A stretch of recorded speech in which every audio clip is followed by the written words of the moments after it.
जय गणेश जय गजवदन कृपा सिंधु भगवान मूषक वाहन दीजिए ज्ञान बुद्धि वरदान। जय श्री कृष्णा राधे राधे।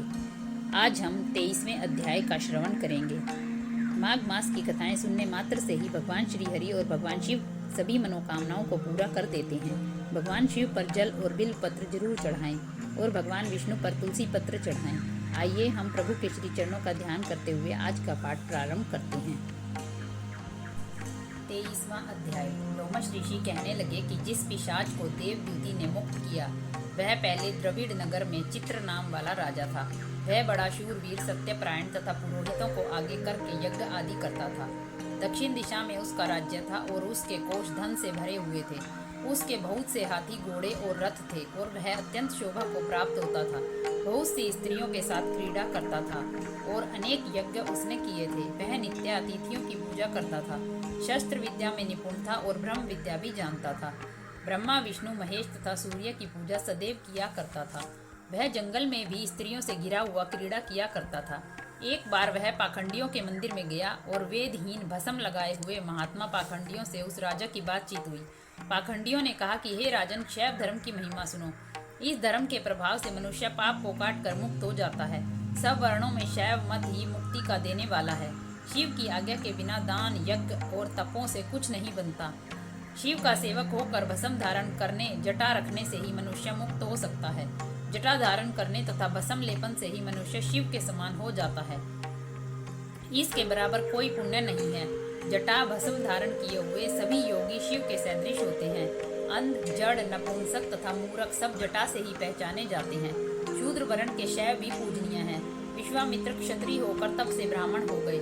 वाल्मीकि चोर होकर उत्तम ब्राह्मण हो गए। अतएव शिव पूजन में किसी बात का विचार नहीं है। तप से ही ब्रह्मत्व प्राप्त होता है, जन्म से नहीं। इस कारण शैव का दर्शन उत्तम है तथा शिव के सिवाय दूसरे देवता का पूजन न करें। शिव तपस्वी को विष्णु का त्याग करना चाहिए, न ही विष्णु की मूर्ति का पूजन करना चाहिए। विष्णु के दर्शन से शिव का द्रोह उत्पन्न होता है और शिव के द्रोह से रौरव आदि नरक मिलते हैं। इसी से भव सागर से पार होने के लिए विष्णु का नाम भी न लेना चाहिए। शिव भक्त निशंक होकर जो शिव से प्रेम करता है वह कैलाश में वास करता है, इसमें कुछ संदेह नहीं। इस धर्म के पालन करने वालों का कभी नाम नहीं होता।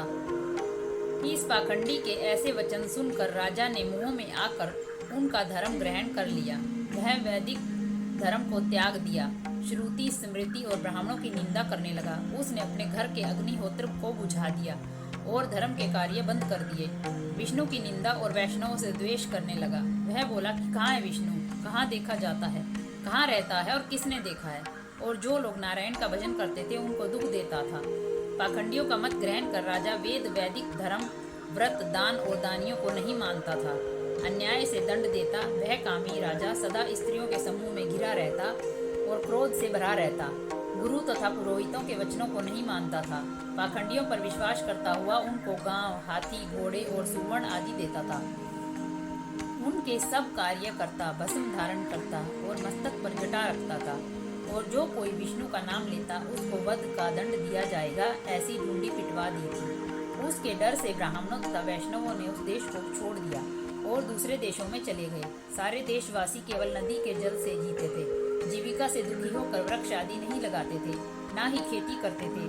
प्रजा अन्न के अभाव से गला सड़ा अन्न भी खा लेती थी।